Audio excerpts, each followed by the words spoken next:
Welcome to Bite at a Time Books, where we read you your favorite classics one bite at a time. My name is Bree Carlile, and I love to read and wanted to share my passion with listeners like you. If you want to know what's coming next and get updates from me, Bree, sign up for our newsletter at biteatatimebooks.com. Be sure to follow the show on your favorite podcast platform so you get all the new episodes. Or you can follow the show on YouTube, where we have playlists for all the stories. We're part of the Bite at a Time Books Productions Network.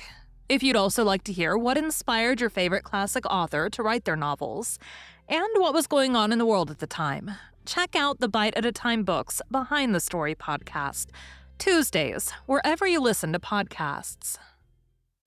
Today we'll be continuing The Great Gatsby by F. Scott Fitzgerald.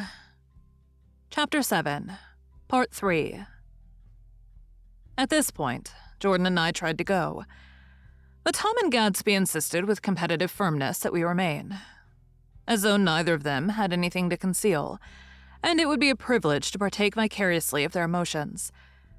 "Sit down, Daisy." Tom's voice groped unsuccessfully for the paternal note. "What's been going on? I want to hear all about it." "I told you what's been going on," said Gatsby. "Going on for 5 years, and you didn't know." Tom turned to Daisy sharply.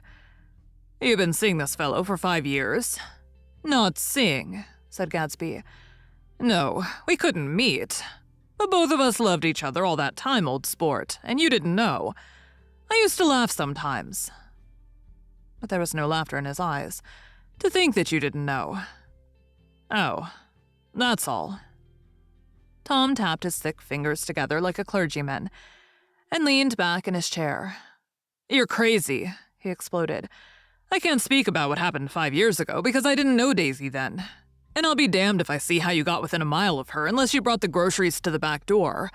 But all the rest of that's a goddamned lie. Daisy loved me when she married me, and she loves me now." "No," said Gatsby, shaking his head. "She does, though. The trouble is that sometimes she gets foolish ideas in her head and doesn't know what she is doing." He nodded sagely. "And what's more, I love Daisy too. Once in a while I go off on a spree and make a fool of myself, but I always come back, and in my heart I love her all the time."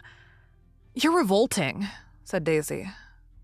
She turned to me, and her voice, dropping an octave lower, filled the room with thrilling scorn. "Do you know why we left Chicago? I'm surprised they didn't treat you to the story of that little spree." Gatsby walked over and stood beside her. "Daisy, that's all over now," he said earnestly. "It doesn't matter anymore. Just tell him the truth, that you never loved him, and it's all wiped out forever." She looked at him blindly. "Why, how could I love him? Possibly. You never loved him." She hesitated. Her eyes fell on Jordan and me with a sort of appeal, as though she realized at last what she was doing, and as though she had never, all along, intended doing anything at all. But it was done now. It was too late. "I never loved him," she said with perceptible reluctance. "Not at Capiolani?" demanded Tom suddenly. "No." From the ballroom beneath, muffled and suffocating chords were drifting up on hot waves of air. "Not that day I carried you down from the punch bowl to keep your shoes dry." There was a husky tenderness in his tone. "Daisy, please don't." Her voice was cold, but the rancor was gone from it.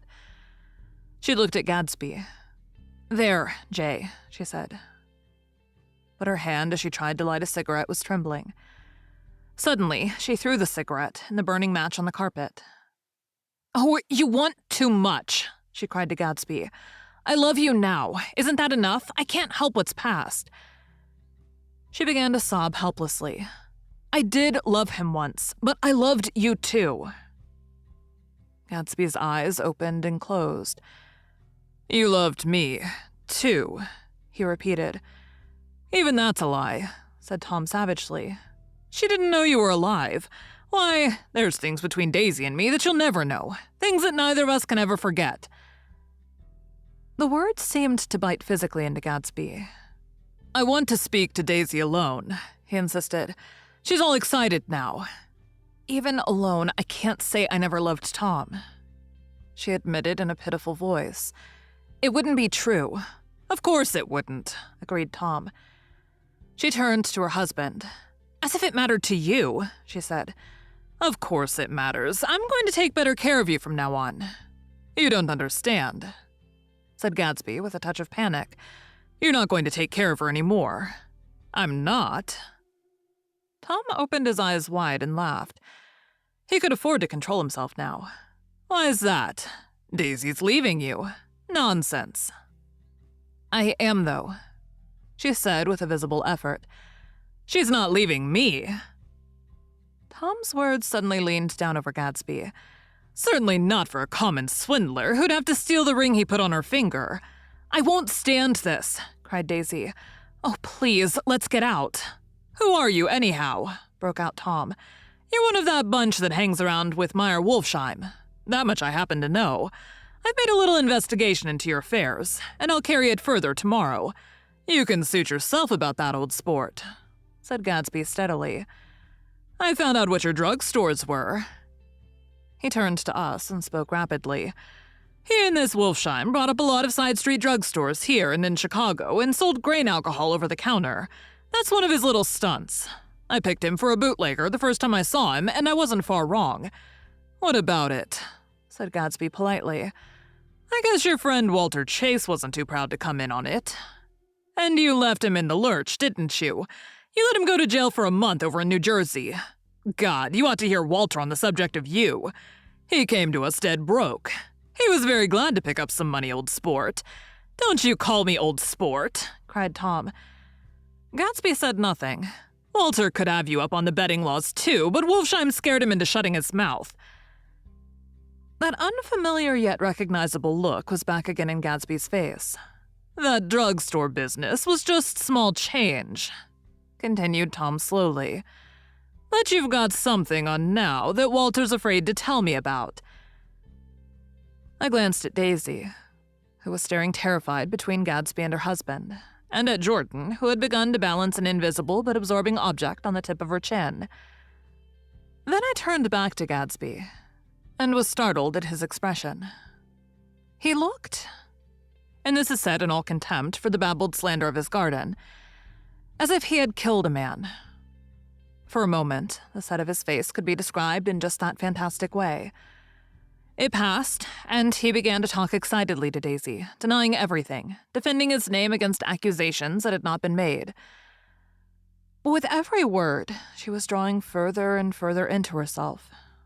So he gave that up, and only the dead dream fought on as the afternoon slipped away, trying to touch what was no longer tangible, struggling unhappily, undespairingly, toward that lost voice across the room. The voice begged again to go. Please, Tom, I can't stand this anymore. Her frightened eyes told it whatever intentions, whatever courage she had had were definitely gone. You two start on home, Daisy, said Tom, in Mr. Gatsby's car. She looked at Tom, alarmed now. But he insisted with magnanimous scorn. Go on. He won't annoy you. I think he realizes that his presumptuous little flirtation is over. They were gone, without a word. Snapped out, made accidental, isolated like ghosts even from our pity. After a moment, Tom got up and began wrapping the unopened bottle of whiskey in the towel. Want any of this stuff? Jordan? Nick? I didn't answer. Nick? He asked again. What? Want any? No, I just remembered that today's my birthday. I was 30. Before me stretched the pretentious, menacing road of a new decade. It was 7 o'clock when we got into the coupe with him and started for Long Island. Tom talked incessantly, exulting and laughing, but his voice was as remote from Jordan and me as the foreign clamor on the sidewalk or the tumult of the elevated overhead.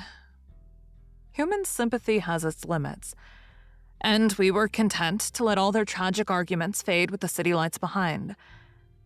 30. The promise of a decade of loneliness. A thinning list of single men to know. a thinning briefcase of enthusiasm, thinning hair. But there was Jordan beside me, who, unlike Daisy, was too wise ever to carry well-forgotten dreams from age to age. As we passed over the dark bridge, her wan face fell lazily against my coat's shoulder, and the formidable stroke of 30 died away with the reassuring pressure of her hand. So we drove on toward death, through the cooling twilight. The young Greek, Michaelis, who ran the coffee joint beside the ash heaps, was the principal witness at the inquest. He had slept through the heat until after 5, when he strolled over to the garage and found George Wilson sick in his office. Really sick. Pale as his own pale hair and shaking all over. Michaelis advised him to go to bed, but Wilson refused, saying that he'd miss a lot of business if he did. While his neighbor was trying to persuade him, a violent racket broke out overhead.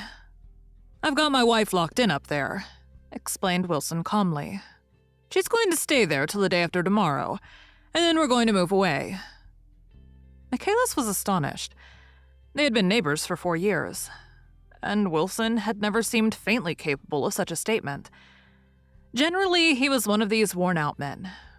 When he wasn't working, he sat on a chair in the doorway and stared at the people in the cars that passed along the road. When anyone spoke to him, he invariably laughed in an agreeable, colorless way. He was his wife's man and not his own. So naturally, Michaelis tried to find out what had happened. But Wilson wouldn't say a word.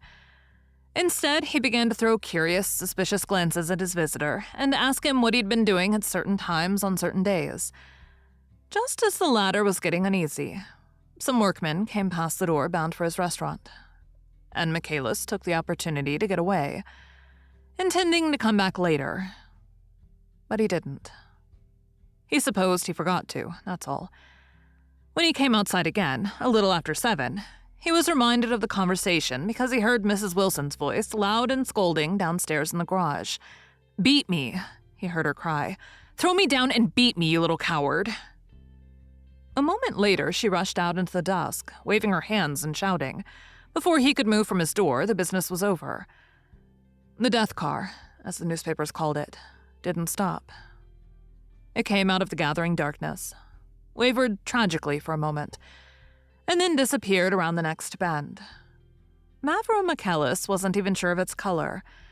He told the first policeman that it was light green. The other car, the one going toward New York, came to rest 100 yards beyond, and its driver hurried back to where Myrtle Wilson, her life violently extinguished, knelt in the road and mingled her thick, dark blood with the dust. Michaelis and this man reached her first, but when they had torn open her shirtwaist, still damp with perspiration, they saw that her left breast was swinging loose like a flap, and there was no need to listen for the heart beneath. The mouth was wide open and ripped a little at the corners, as though she had choked a little in giving up the tremendous vitality she had stored so long. Thank you for joining Bite at a Time Books today, while we read a bite of one of your favorite classics. Again, my name is Bree Carlile, and I hope you come back tomorrow for the next bite of The Great Gatsby. Don't forget to sign up for our newsletter at biteatatimebooks.com. You can check out the show notes or our website, biteatatimebooks.com, for the rest of the links for our show. We'd love to hear from you on social media at Bite at a Time Books.